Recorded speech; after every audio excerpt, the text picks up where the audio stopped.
Mayor-elect Zohran Mamdani is eager to build up support for his agenda, while Governor Hochul says she's not sure how quickly the state would be ready to help deliver on some of Mamdani's campaign promises, like free buses and universal child care.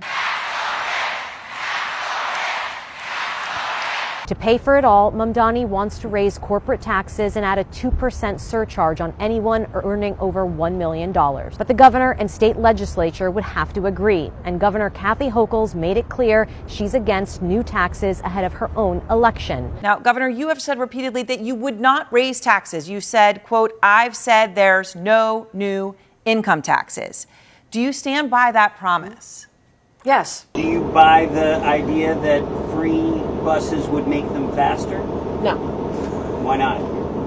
Because more people will drive them, so they'd be even more crowded and take longer to load them. How do you answer that? Because it can't just be making it free alone. You have to be making it free while actually making the infrastructure for it to be fast. Governor Kathy Hochul appeared to throw cold water on his idea for a free bus program from the MTA, explaining that she's already invested a lot of money into the system.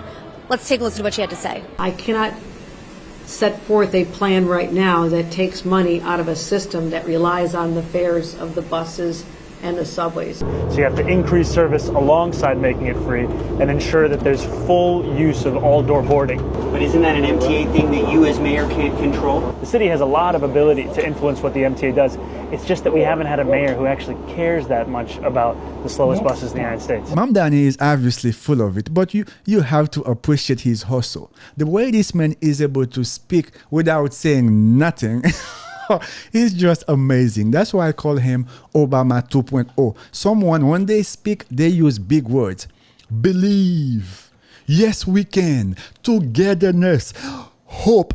It's like, what are we talking about?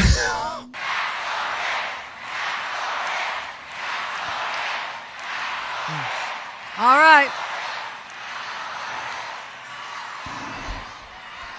I can hear you. Given the reception you received last night at Zohran's rally, where people were chanting, tax the rich, are you going to hold a line on raising taxes, even if it means losing an endorsement or getting a primary challenge? I couldn't hear what they were chanting. I thought they were saying, "Let's go Bills." I wasn't sure. I mean, when you're up there, you really did not hear what they were saying. These Democrats, they really think the American people are stupid. I heard some noise. I heard a lot of cheers. But later on, it became clear to me that I know there's passion for that. I mean, I went in there as the leader of the Democratic Party, whose job it is to unify behind the Democratic nominee. I love the energy out there. I told them that. And what I want to do is bottle all that up, use it in a few days, but take that to Long Island and the Hudson Valley and make sure that we can stop the insanity that's happening now while we're in the minority, while we don't have the power, the levers of power in Washington. I want to win back the House through New York. And what I saw in that stadium was refreshing and energizing to know we can harness all that, to be on the same team, and to make sure we can do a lot of great things for the people of this state and indeed the country. So, no, it's a great event. I enjoy being there. Every time I hear these Democrats speak, I'm just proud and happy to call myself a Republican. Truly, one thing with the Republican Party, people know what we believe in. People know what we stand for. And the policies reflect that. No more open border, put the American people first, promote conservative values, being tough on crime. Those are the things we believe in. And when you look at the actions right now President Trump is taking, those actions reflect that. But the Democratic Party, nobody knows. They are the party of nonsense. So you mean to tell me she went to the rally, a rally that is here to fight the rich, to tax the rich. So you endorse Mamdani. You went to the rally. You spoke at the rally, but you do not endorse the message? How do you explain that? So you endorse Mamdani, but you don't endorse Mamdani's message, Mamdani's vision, Mamdani's ideologies. His agenda is incredibly ambitious. It is, as he has described it, a democratic socialist agenda. Free childcare, free buses, rent freeze. The list goes on.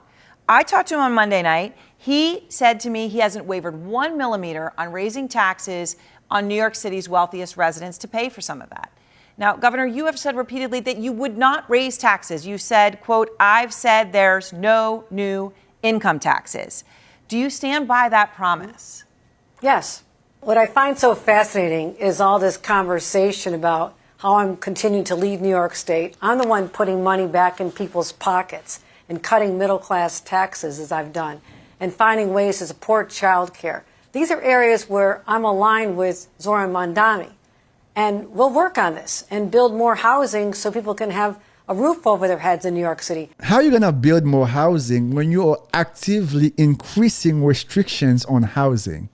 I don't think these Democrats understand basic economics. I don't think they do. I process what everybody says, but I'm also have to balance governing this state and making sure that those people who are actually the reason we have a generous, supportive budget that helps lift people up, it's their revenues that we tax. 1.5% of New Yorkers cover about a third of our budget. That's enormous. I'm concerned about outmigration of people who are the ones who are supporting our budget. I cannot make up for that with middle class tax increases. I cannot do that to the middle class and the struggling New Yorkers. So this is the balance. I mean, this is my position. So if you know the rich people are that important for New York, why did you endorse Mamdani? Because according to Mamdani, every New Yorker's problem is because of the rich people. Maybe you should have told Mamdani, we need to appreciate the top 1% a little bit more because they covered over 33% of the whole city budget. Right? Maybe you should have had this conversation with Mamdani first before you endorse him. Maybe it's because New York City just spent over $10 billion taking care of illegal migrants. Maybe it's because New York City is spending billions of dollars taking care of lazy people, people that are able to work, but they refuse because the city is taking care of them, right? Maybe it's because of all these socialist policies New York City has that give people incentive to continue to be lazy. Maybe that's why the problem is, but now let's just blame it on the rich people. What about childcare, though? Childcare, I already committed to. So we'll be on a path to get there because I'm committed to this as mom governor. I get it. But also to do it statewide right now, it's about $15 billion, the entire amount of my reserves. Now, I love children, but let's be real, guys. If you are a parent and you are not able to take care of your child, I'm sorry to say, maybe it is not the right time to have that child. You cannot rely on the government to take care of that child for you. I think it's so easy to predict what's going to happen in New York City. Mamdani made a bunch of empty promises, things that are totally out of his control. Of course, he's not going to be able to deliver any of it. He's going to blame it on the mayor. He's going to blame it on everyone. And his voters, they're going to look at him like, dude, what's happening? Anyway, guys, as always, thanks for watching as we continue to watch this madness happening in New York City. If you have not subscribed, go ahead and hit that subscribe button and leave a comment. Let me know what you think as I continue to bring more, but most importantly, better content and call out the nonsense from these Democrats. We are here upholding and promoting conservative values because this is what we believe in. God, family, country. God, repeat after me. God, family, country. As always, may God bless you and may God bless the greatest nation on the planet. May God bless the United States of America.